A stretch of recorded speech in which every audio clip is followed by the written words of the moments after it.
Buen día, ¿qué tal? Mi nombre es Cintia Magali Vanegas Luz, soy estudiante de la Universidad Virtual del Estado de Guanajuato en la licenciatura de Derecho. Actualmente curso el módulo de juicio de amparo. El nombre de mi asesor es Sofía Pérez Fuentes Sacramento y estoy haciendo este video que corresponde al reto número 2 denominado jurisprudencia. Bueno, este reto nos pide que estudiemos unos casos que se exponen en relación a la jurisprudencia. Sin embargo, primero quisiera comenzar mencionando que la jurisprudencia, según Burgoa, se traduce en consideraciones e interpretaciones, razonamientos y estimaciones jurídicas que hace una autoridad judicial en un sentido uniforme e ininterrumpido en relación a cierto número de casos concretos y semejantes que se presentan a su conocimiento para resolver un punto de vista determinado. En sí, la jurisprudencia se realiza cuando alguna ley, algún decreto o alguna situación no es muy clara ni precisa, entonces se hace jurisprudencia a fin de resolver o llegar a un punto determinado en algunas que se pudieran llamar lagunas jurídicas. Esta jurisprudencia que la emite la Suprema Corte de Justicia de la Nación, funcionando en plenos en salas, así como los tribunales colegiados de circuitos, pues es de observancia obligatoria. El fundamento de la jurisprudencia se encuentra en el artículo 94 y 107 de la Constitución Política de los Estados Unidos Mexicanos. Y bueno, vamos a hablar ahora sí de los casos en concreto del tema. Bueno, como toda jurisprudencia se encuentra identificada por un título, un subtítulo, las consideraciones interpretativas y los datos de identificación principales, que es el número de tesis, el órgano jurisdiccional que la dictó, las votaciones emitidas al aprobar el asunto y en su caso en relación con el criterio sustentado en la tesis. Entonces, el primer caso es la tesis 102-2011, esta emitida por la primera sala y corresponde a la novena época. Bueno, esta jurisprudencia se llama facultad de atracción. La Suprema Corte de Justicia de la Nación puede ejercerla a efecto de integrar jurisprudencia sobre un problema que implique el análisis de diversos preceptos constitucionales y legales. Y respecto a este estudio de caso, nos pregunta que cuál método se utilizó para la creación de dicha jurisprudencia. En este caso se utilizó el método por reiteración.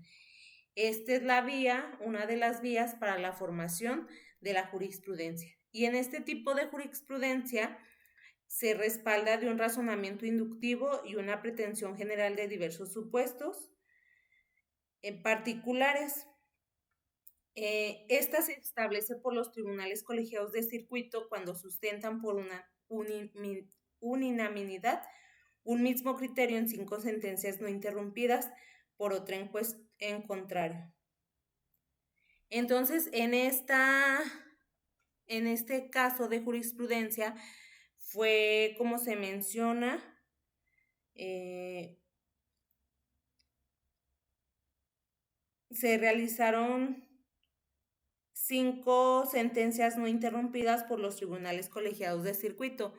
La primera fue la 10-2007 del 11 de julio de 2007 con 4 votos, con unanimidad de 4 votos. La segunda facultad de atracción fue la 78-2010 el 29 de septiembre de 2010 con unanimidad de 4 votos. La tercera 120-2010 del 27 de octubre de 2010 con unanimidad de 4 votos. La cuarta, la 168-2010, el 19 de enero de 2011 por unanimidad de 4 votos. Y la quinta, el 13 de el 2011, el 9 de marzo del 2011 con 5 votos. Eso respecto al primer caso. Bueno, vamos a ver el segundo caso. Este caso es un caso, bueno, me pareció interesante. Este caso es el 78-2018 de la 10ª época y publicada por la primera sala. Su título es Sistema de Justicia Penal Acusatorio Oral contra el auto que ordena la citación del investigado a la audiencia inicial. Es improcedente el juicio de amparo indirecto, interrupción de la jurisprudencia 93-2013. Bueno, en este nos pregunta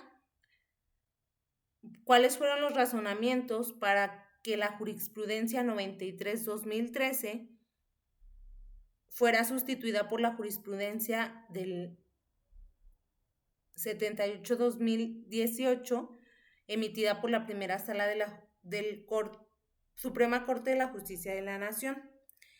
Y bueno, en esta, para no hacerla un poquito larga, que es muy interesante, se las voy a leer mis apuntes que tengo para esta tarea. Y es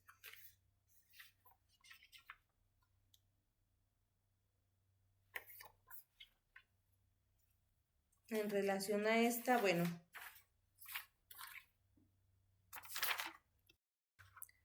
en este segundo caso estamos viendo la interrupción de una jurisprudencia. Esta era la 93-2013, también emitida por la primera sala, y esa pues queda interrumpida y se emite la jurisprudencia vigente 78-2010, emitida igual por la primera sala. ¿Qué podemos mencionar el por qué fue sustituida? Bueno, nos dice que la primera sala de la Suprema Corte de la Justicia de la Nación, al resolver la contradicción de tesis 97-2013 respecto a que las legislaciones adjetivas penales de los estados de Chihuahua y de Durango sustentaban que la orden de citación al investigado a la audiencia de formulación de una imputación con apercibimiento de no hacerlo, de no comparecer, transgrede el derecho a la libertad deambulatoria, pues coloca al individuo en una situación ineludible de obediencia hacia un mandato judicial, lo que se traduce en un acto de imposible reparación susceptible de ser impugnado a través del juicio de amparo indirecto.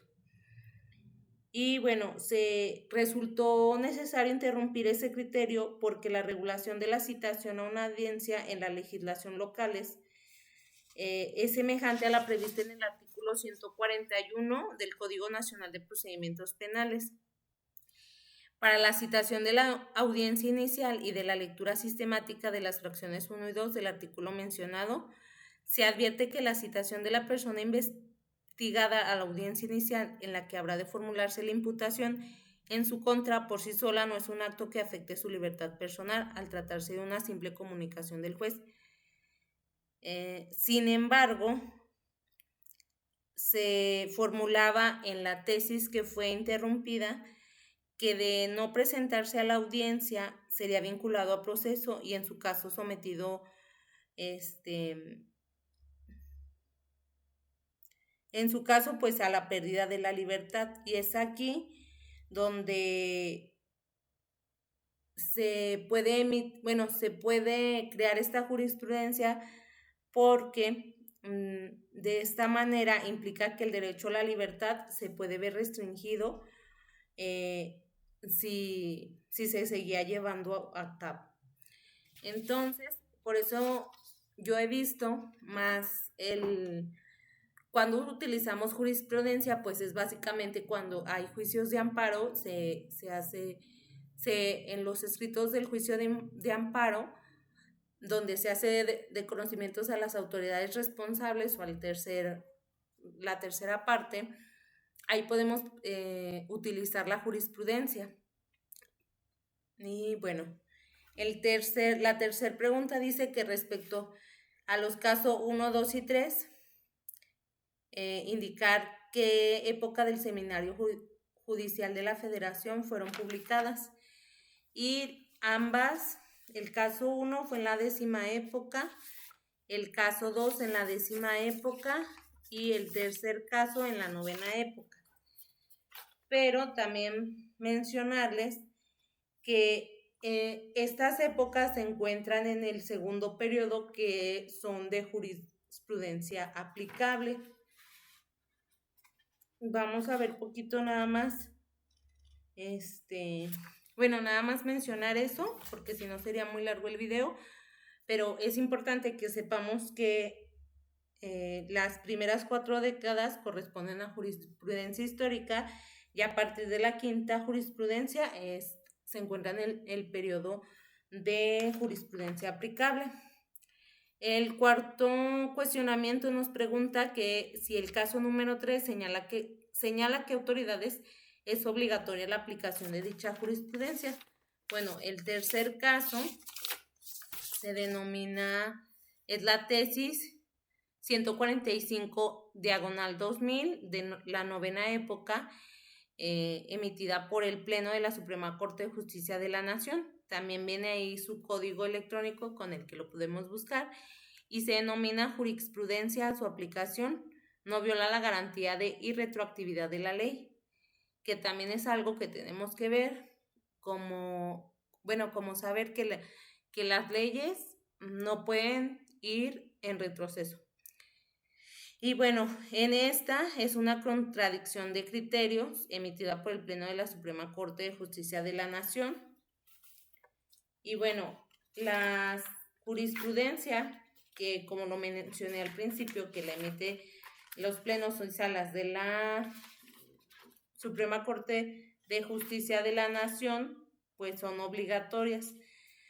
Pero nos menciona aquí que la jurisprudencia establecida por la Suprema Corte de Justicia de la Nación, funcionando en plenos, como es en este caso, es obligatoria para tratarse de que la decrete los plenos, y además es obligatoria para los plenos de circuito, los tribunales colegiados y unitarios de circuito, los juzgados de distrito, los tribunales militares y judiciales del orden común de los estados y del Distrito Federal, y tribunales administrativos y del trabajo locales o federales. Y el quinto cuestionamiento es que en el caso 1 identifiquemos si cumple con los requisitos establecidos en el artículo 223 de la Ley de Amparo respecto a los votos que deben emitirse para su aprobación. Bueno, actualmente en las